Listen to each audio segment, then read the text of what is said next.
Sandy on, and we're going to be talking about the housing market and all the things that are going on with the housing market, flipping houses, and all the different ways to kind of finance, because it's a complex time. So, Sandy, how are you doing today?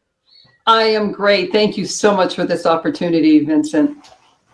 All right, so you're in the real estate market, but Sandy buys houses. So can you give us a little background on your background and what kind of real estate business you're in? Okay, well, my background, I've been doing this for about 25 years, started fixing and flipping right before September 11th in New York, and did it for many years, got caught up in that we were all fat and sassy, and also got caught up in the hedge fund blow up. I used to work for hedge funds at Bear Stearns, so very aware about what was going on, and ended up losing everything. I had several multifamily, several properties, and everything just came tumbling down. It was very humbling, to say the least. But always stayed in the real estate arena one way or another. Got my license, did a lot of short sales, and then moved out west for a little while, and out west being Las Vegas, Nevada, and started doing business in Arizona. That's where I did all of my business. And then everybody decided that they wanted to move to Florida. So it was a whole new chapter for me, because I had to establish new relationships, learn the state, which I'm still learning. And and it was just a different time as well, because that was at the height of the market. So what's your take on the insider of kind of the people in your circle that you deal with? What's your take on that? Because I've watched a ton of podcasts, a ton of real estate guys walking around St. Pete, Clearwater, talking that the housing market in Florida is going to crash. But I think Florida's kind of like Irvine, California. The rest of the world's crashing. And for some reason, people keep moving here, and the housing market doesn't depress like everybody thinks it's going to. The prices have already started to decline, primarily because there's too much inventory on the market, and the sellers are overpricing their properties. Yeah. There's also a tremendous amount of distressed properties. So in other words, foreclosures. That's part of what I do as well. And so to answer your question, it's not that it's so much crashing. What it's doing is it's doing more than correcting. A correction is usually, I believe, like 10 to 20%, but it's going to, in my opinion, and in my circle, it's going to return to the pre-COVID prices. Okay. And what were those kind of prices that were pre-COVID? Because I think pre-COVID, where I got my house, I ended up paying $300,000 for it right after COVID. And then it shot up, but then some people's houses in the same neighborhood were only like 200-some-thousand. So you think there's going to be a variance, because some houses that they were trying to sell houses for 700,000 recently, and I'm looking at who has 700,000 in this economy. Yeah. Well, that's the problem. And you said Irvine, California. I was actually I was born and raised in Los Angeles, and my family still lives in. They moved to Orange County. So, but I lived my entire adult life in New York, but the major problem here in Florida is that the salaries do not match what the properties have increased to. So in other words, California, I think it's just been what it was stated, that it's the 4th largest economy in the world. Right. You have the movie industry there. You've got all tech there, and then there's all these other industries that pay a good salary. So I have family members. I've got a family member who bought a house in Costa Mesa near Newport Beach, literally right within walking distance. Her house, she had it rehabbed. I think it's worth now $800,000. But again, that's the Irvine, that's Costa Mesa, Newport Beach area, where there's just a lot more. The salaries are probably another 40% compared to Florida, even South Tampa. So, people just do not have the money, nor do they want to pay that kind of money for a little 2-bedroom, 1-bath house. It just doesn't make sense. And then also too, in California, more so Southern California, you don't have the issues with the decay and the corrosion and when there's earthquakes, but then you don't have hurricanes. So it's completely different, 2 different coasts. Yeah. Yeah, but the only difference, the only advantage you have in living in Florida is you don't have to cover your whole house up and have it detoxed Yeah. every 5 years to cover your house up in a bubble and move out while they smoke your house for termites or whatever. But Right. I looking in Florida, some of the struggles, and like even on your website, you have a picture of when you guys had the hurricane and the areas that were distressed after the floods. Now, right now, Clearwater and in Pirates Island and some of those areas over there that have all these houses that were flooded during the last two hurricanes. I mean, what is it even valuable to buy a house that was flooded out? And I watched you on a couple of videos that you posted. Is it even worth buying a house that's been flooded out?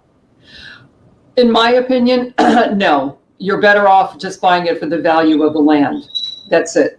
I mean, if you want to rebuild, that's fine. But to me, you're just throwing money away, because at some point, the insurance obviously is already going to be higher. Then on top of that, you will end up getting flooded again. And then and I've met people like that. I've met people in St. Pete Beach that just didn't, that they didn't understand, nor did they want to believe. There was a guy that I met twice. He was hit with Helene and then Milton. And then he was already upside down in his mortgage. And I was just like, look, man, you got to, we could do a short sale for you. Just stay in your house for a year, save your money, rent, and then wait till the prices drop in 2 years. But he was stubborn. He said, no, I want to stay here. So can you do? So no, buy it at the value of the land and tear it down. If you can't do it, then try to sell it to somebody else like me. Yeah. So if you get properties and you're consuming properties, what do you do with those properties that you're getting? Because if you look at the areas that have been hit by hurricanes, and even in the Fort Myers area, and this is the one thing that I would like to touch on is, even though these people bought their houses back in the day at a reasonable price, the value shot up, homeowner insurance shot up, and most of the people that live there are now on retirement incomes, which is not the income they originally had. Yep. So theoretically, their income doesn't balance the property they have, and so they're having problems balancing retirement, Social Security, and the retirement income on a property that's outpaced their income. So I mean, what kind of advice are you giving those people now that most of them couldn't carry the home insurance because they couldn't afford it? No, I agree. The best advice to give those type of individuals who are in that kind of situation is sell now, because the longer you wait, the more the price declines. Sell now, go rent somewhere, or either buy a property somewhere in the middle of the state where it's a lot more affordable. But I know, again, it's not near the water.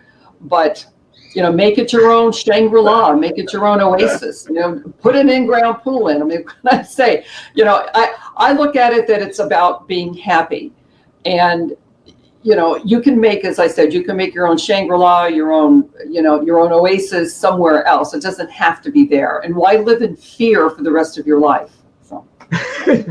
Well, I mean, and so you're dealing with all walks of life right now. Like even on your website, you have testimonials, you talk about the services that you provide. So kind of give us an idea of what kind of services that you provide to individuals to kind of help them navigate this fluctuation in the housing market.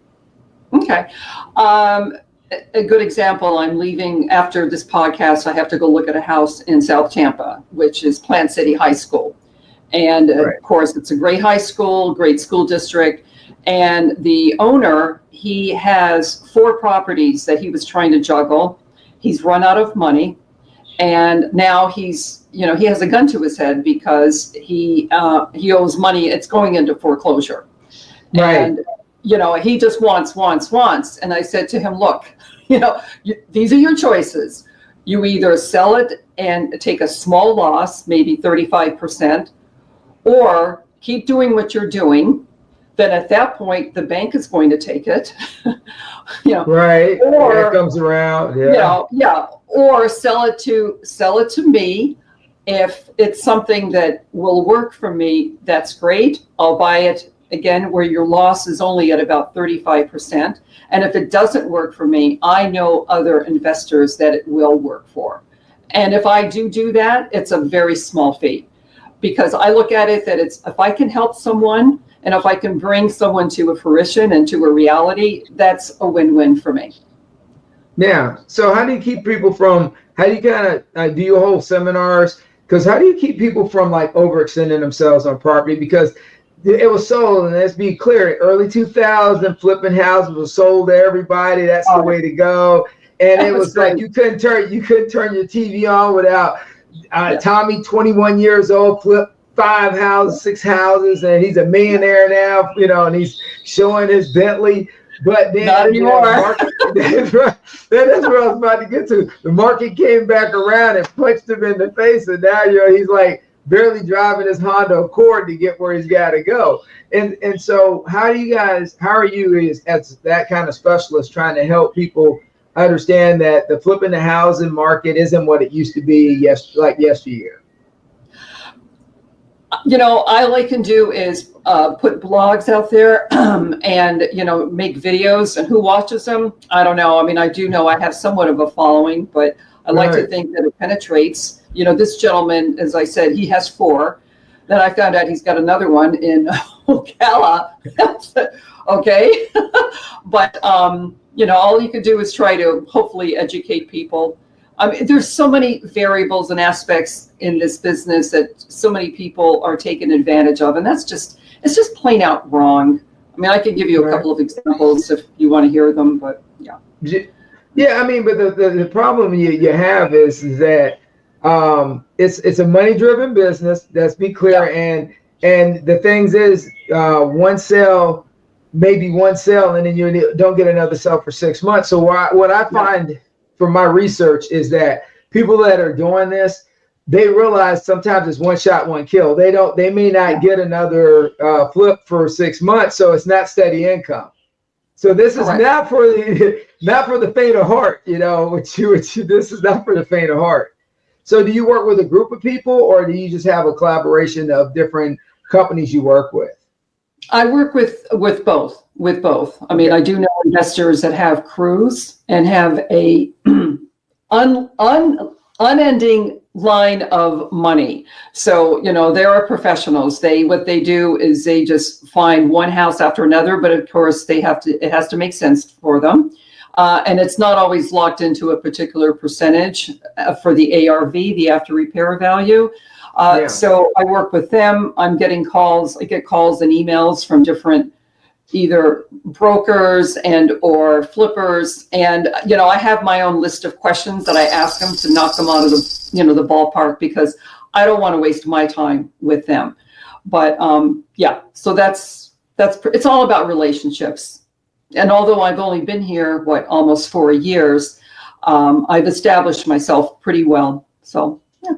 All right. So you're pretty much working through different lenders and different companies that try real estate agents that, on properties you get. So a question is, when do you get the most of your calls? Right after the hurricane, or just throughout the year? Because I looked at the news report a couple months ago, and they were showing the areas that were depressed from the hurricane, all the way from Fort Myers all the way up to the Clearwater area. And there was a lot of properties that were on their second and third time being destroyed. So my question is, how do you move back into a house that's been destroyed 3 times, and because you're still upside down from the mortgage you had from the previous 2 times? I don't understand how they're making this work. Is it a FEMA thing, or is it the people have to refi? What do they do when your house has been totally flooded and destroyed? And like the LA fires, like my uncle, their house is burned down in Altadena. So right now FEMA came in, the bank came in, and they're rebuilding. However, now they're in a position where that could happen again. So I mean, so right now, like on the side of the bridge on Tampa side over there, where Clearwater St. Pete is, you're over there talking to people. How is the overall market look? Are they high risk houses now? Are they high risk houses? Or is like it high risk to buy those houses like a bank? Yes. But again, it always boils down to what their choices are. If that's what you want to do, if you want to put the house together with Scotch tape, then, I can't talk you out of it, and no one else can. So. Yeah. So what happens to the houses? And it was on the news. and this is a great time we're having this conversation. So they showed a bunch of houses that were literally gutted, cleaned out, and they've been just totally gutted. And now they're saying, hey, you can buy this house at this cost, but you got to come in and put everything in the house. So what happens with those houses? Do they just sit there until somebody comes in and buy it? Because it's really just a frame of a house. Yeah, exactly. Are you talking about a flooded home? Yes. Yeah, flooded home. Okay. Yeah, I mean, God bless the person that does buy it like that, because again, in my opinion, it's a tear down. It just is. I don't want to deal with it. Then you have to deal with the city of Tampa and all the violations.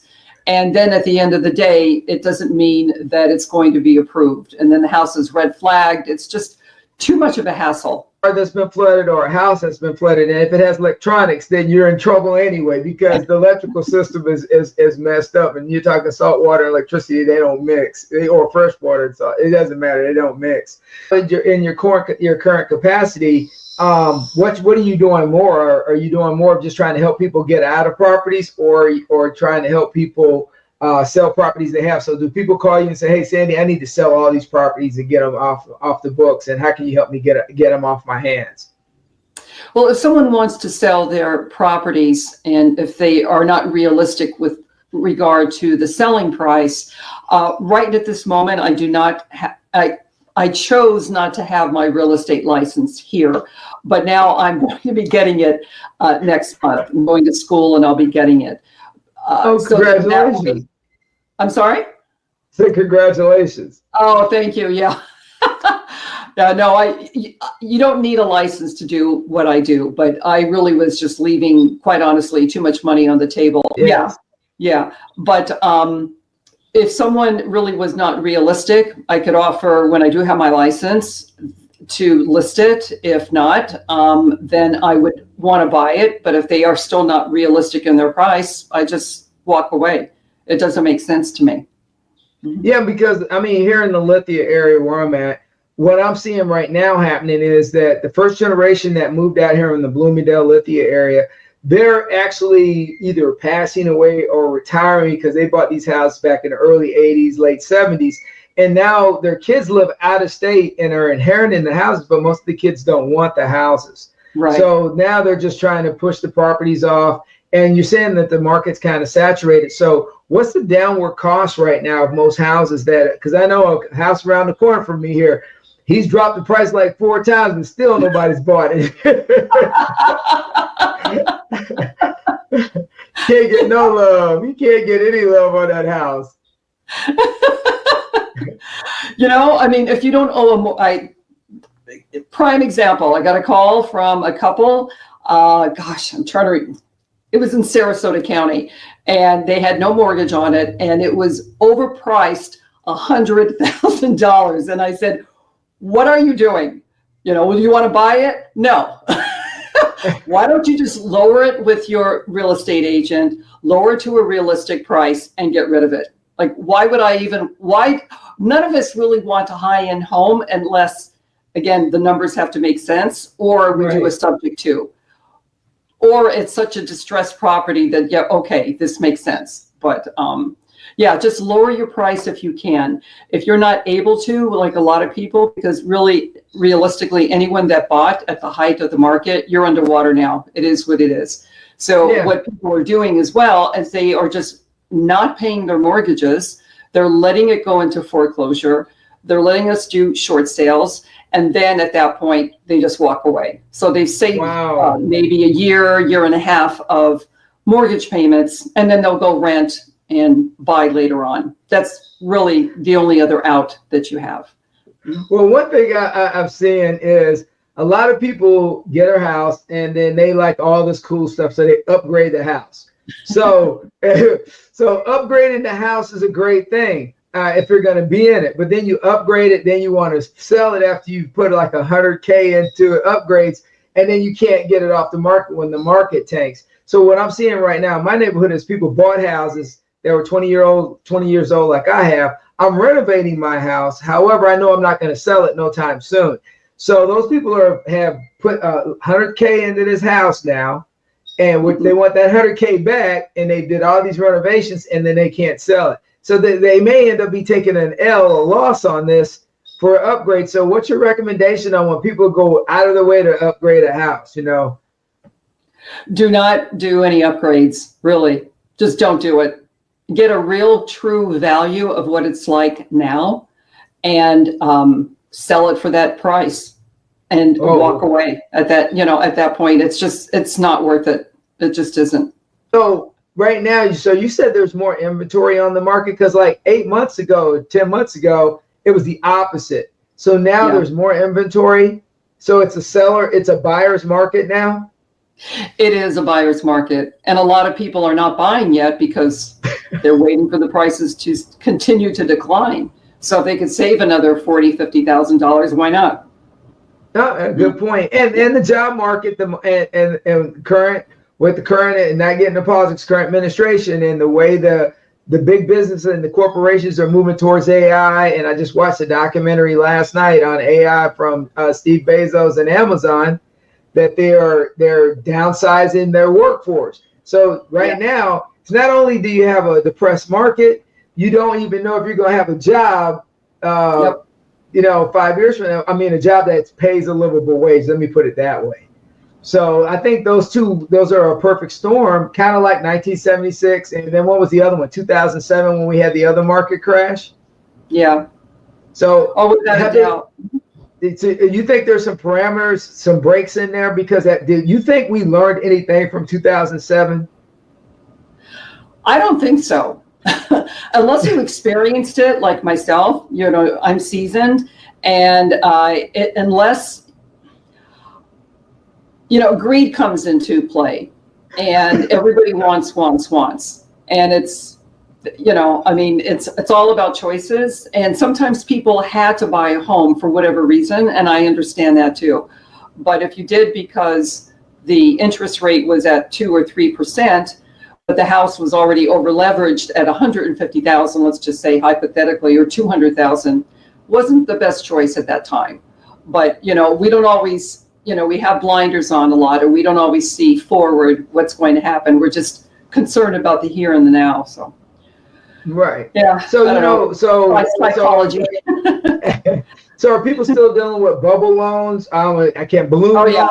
They were. So I mean, why would anybody take a balloon note? That just blows my mind. To be able to pay interest only for a few years, because they think that in a couple of years things are going to change. And wow. Good luck with that. I mean, a lot of people are in a really bad situation, and I apologize to anyone watching this that if I'm laughing or giggling about it, but the thing is, it's whatever it takes to strike a vein to make you understand that this is a very serious situation that we're in, and that you're only going to have certain choices, and you have to make a choice, and the right one for you and your family. Oh, I like how you're unapologetic on that one. My take is, hey, we make decisions, and I think we don't, as creatures of habit, we don't learn from previous generations, the historical data piece. So great point that you make there, and that everybody has challenges when it comes to buying a house. They're saying now, as people get older, it's better to rent than to buy. So what's your take as people move into their senior citizens, move into the 55 and older rental areas? What's your kind of recommendation, or what would you suggest as people get older? Because what I'm seeing here in Florida now is a lot of people trying to sell their houses and move into the retirement communities where they rent. I think it's a good idea. I was in the Villages last weekend, spending time with a friend from Las Vegas, and in their communities, their downtown areas, or I don't know what it's called, but they have there's a lot of businesses there and restaurants. So what they're doing is they're going to be building apartments above those restaurants for the urban dwelling, because not everybody that goes to the Villages wants to buy. They may want to rent and get a feel of the area, and a couple like that, or maybe a single woman or man that doesn't want to tie themselves down into a home and all the other nonsense that goes with it, the upkeep.